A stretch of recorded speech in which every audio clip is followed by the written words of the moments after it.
জয় মা লক্ষ্মী নমস্কাৰ বন্ধুসকল পুনে এটা গুৰুত্বপূৰ্ণ ভিডিঅ'লৈ স্বাগতম জনাইছো মা লক্ষ্মীৰ কৃপাত 2025 চনত চাৰি ৰাশি অত্যন্ত শুভ হ'বলৈ গৈছে ভাল এটা প্ৰতিফলন দেখিব বুলি কৈছে বিভিন্ন ক্ষেত্ৰত সফলতা অৰ্জন কৰিব বন্ধুসকল এই চাৰি ভাগ্যশালী ৰাশিৰ ভিতৰত প্ৰথম ৰাশিটো হৈছে মিথুন ৰাশি 2025 চনত মা লক্ষ্মী আপোনালোকৰ নাৰায়ণ যুগৰ বাবে মা লক্ষ্মী নাৰায়ণ যুগৰ প্ৰভাৱৰ বাবে মিথুন ৰাশিৰ লোকসকলৰ বাবে অতি শুভ হ'বলৈ গৈছে ভাল এটা প্ৰতিফলন দেখিব বিভিন্ন ক্ষেত্ৰত সফলতা অৰ্জন কৰিব বুলি কৈছে নতুন বছৰে বিশেষকৈ মিথুন ৰাশিৰ লোকসকলৰ বাবে বহুতো ইতিবাচক প্ৰতিফলন আপোনালোকৰ দেখিবলৈ সক্ষম হ'ব ইতিবাচক ফল আপোনালোকে লাভ কৰিব ইতিবাচক আচৰিত কথা কঢ়িয়াই আনিব বুলি কৈছে 2024 চনৰ বাকি থকা যিখিনি কাম আছে সেই কামবোৰ বিশেষকৈ এই 2025 চনৰ নতুন বছৰত সম্পূৰ্ণ হোৱাৰ প্ৰবল সম্ভাৱনা দেখা পোৱা গৈছে বিশেষকৈ নিজৰ ঘৰৰ যিখিনি দায়িত্ব আছে সেইখিনি দায়িত্বখিনি সুন্দৰভাৱে পালন কৰিব পাৰিব বুলি কৈছে সপোনবোৰ পূৰণ হ'ব মা লক্ষ্মীৰ কৃপাত আপোনালোকৰ বিনিয়োগ কৰাৰ যি ধন সেইখিনি বৃদ্ধি পাব বিনিয়োগ কৰাৰ সুযোগ পাব কৰ্মসংস্থাপন যিসকলে বিচাৰি আছে চাকৰি এটাৰ বাবে ট্ৰাই কৰিছিল বহু দিনৰ পৰা চেষ্টা কৰিছিল কিবা এটা কাম বিচাৰি আছিল সেই কৰ্মসংস্থাপন বিচৰা যিসকল জাতক জাতিকা আছে যুৱক যুৱতী আছে যুৱক যুৱতীসকলে লক্ষ্মী নাৰায়ণৰ যুগৰ প্ৰভাৱৰ বাবে কেৰিয়াৰৰ বাবে বা কেৰিয়াৰত উন্নতিৰ বাবে ভাল লাভৰ সুযোগ আপোনালোকে লাভ কৰিবলৈ গৈ আছে ভাল এটা প্ৰতিফলন দেখিবলৈ গৈ আছে বুলি কৈছে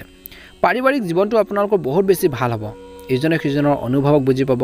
সম্পৰ্কত ভাল হ'ব আৰু পৰিয়ালৰ সদস্যসকলে প্ৰতিটো খোজতে আপোনালোকক সহায় কৰিব বুলি কৈছে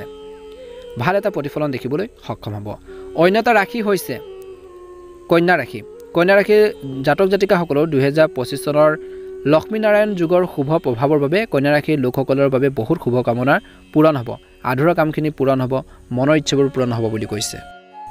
যিকোনো পুৰণি বিনিয়োগৰ পৰা লাভ কৰাৰ সম্ভাৱনা আছে লাভ হোৱাৰ সম্ভাৱনা আছে যদি আপুনি ঘৰ বা বাহন কিনিব বিচাৰে এই বছৰটোত 2025 চনত তেন্তে এই সময়ছোৱাত কন্যা ৰাশিৰ লোকসকলৰ ইচ্ছা পূৰণ হ'ব পাৰে কাম কৰা সকলো বা বিভিন্ন কৰ্মৰত লোকসকলৰ বাবে কেৰিয়াৰত ভাল এটা অগ্ৰগতি হ'ব আৰু দেৱী লক্ষ্মীৰ কৃপাত মা লক্ষ্মীৰ কৃপাত বিশেষকৈ ধনৰ বাবে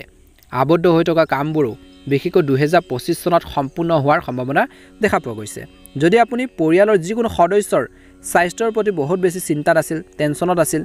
সেই চিন্তাও নাইকিয়া হৈ যাব আৰু আপুনি অতি শক্তিশালী অনুভৱ কৰিব বুলি কৈছে ভাল এটা প্ৰতিফলন আপোনালোকে দেখিবলৈ সক্ষম হ'ব এই সময়খিনিত আপোনালোকৰ দায়িত্ব বুজাৰ বৃদ্ধি পাব বুলি কৈছে কিন্তু এই সময়খিনিত নিজৰ সংৰাগবোৰ আপোনালোকে নিয়ন্ত্ৰণত ৰাখিব লাগিব যিকোনো কাম কৰোঁতে সতৰ্কতা অৱলম্বন কৰিব লাগিব বুলি কৈছে নিশ্চয়কৈ এটা সুন্দৰ প্ৰতিফলন দেখিবলৈ সক্ষম হ'ব অন্য এটা ভাগ্যশালী ৰাশি হৈছে বৃশ্চিক ৰাশি 2025 চনত গঠিত হোৱা বিশেষকৈ লক্ষ্মী নাৰায়ণ যুগৰ প্ৰভাৱৰ বাবে বৃশ্চিক ৰাশি লোকসকলৰ ধন উপাৰ্জনৰ নতুন উপায় লাভ কৰিব আৰু লগতে কৈছে যে ধন ভালদৰে সঞ্চয় কৰিব পাৰিব এই বছৰটোত ব্যৱসায়ীসকলে নতুন বছৰত প্ৰতিদ্বন্দ্বীসকলৰ প্ৰতি বিশেষকৈ এক শক্তিশালী প্ৰতিযোগী হিচাপে আত্মপ্ৰকাশ কৰিব আৰু নতুন ধাৰণাসমূহৰ ওপৰত কাম কৰিব বিচাৰিব বুলি কৈছে যাৰ ফলত ব্যৱসায়ৰ ক্ষেত্ৰত ভাল অগ্ৰগতি লাভ কৰাৰ সম্ভাৱনা দেখা পোৱা গৈছে নিয়োজিত লোকসকলে বিশেষকৈ নতুন বছৰত বিষয়া আৰু কৰ্মচাৰীসকলৰ সৈতে ভাল সম্পৰ্ক স্থাপন কৰাৰ লগতে কেৰিয়াৰ আৰু উন্নতিৰ বাবে সোণালী সুযোগ লাভ কৰিব পাৰে নতুন বছৰৰ শুভ যুগৰ প্ৰভাৱৰ বাবে আপোনালোকৰ সামাজিক বৃত্তৰ বৃদ্ধি পাব আৰু বহুতো বিশেষ ব্যক্তিৰ সৈতে আপুনি মত বিনিময় কৰিব পাৰিব আলোচনাৰ মাধ্যমেৰে কিছুমান কাম আপোনালোকে সিদ্ধি কৰিব পাৰিব যাৰ পৰা আপুনি সময় সুবিধাও আপোনালোকে লাভ কৰি থাকিব বুলি কৈছে অন্য এটা ৰাশি হৈছে কুম্ভ ৰাশিৰ লোকসকলৰ বাবে অতি উত্তম হ'ব আপোনালোকৰ অভাৱনীয় বিশেষকৈ আৰ্থিক লাভ হ'ব পৰিয়ালত সুখৰ পৰিৱেশ সৃষ্টি হ'ব মা লক্ষ্মীৰ কৃপাত এই ৰাশিৰ লোকসকলৰ ধন সম্পত্তি বৃদ্ধি পাব বিশেষকৈ বছৰৰ মাজভাগলৈকে শিক্ষাৰ ক্ষেত্ৰত চলি থকা সমস্যাবোৰ অন্ত পৰিব পাৰে যদি আপুনি যিকোনো বিনিয়োগত ধন বিনিয়োগ কৰিছে টকা পইচা ইনভেষ্ট কৰিছে ইয়াৰ পৰা আপোনালোকে লাভৱান হ'ব পাৰে বুলি কৈছে মা লক্ষ্মীৰ কৃপাত এই ৰাশিৰ লোকসকলৰ ধন সম্পত্তি বৃদ্ধি পাব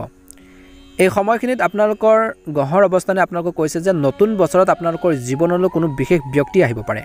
চাকৰি আৰু ব্যৱসায় দুয়োটা দিশৰ পৰা নতুন বছৰটো কুম্ভ ৰাশিৰ জাতক জাতিকাসকলৰ শুভ বুলি কৈছে পৰিয়ালত সুখ সমৃদ্ধি বৃদ্ধি পাব বুলি কৈছে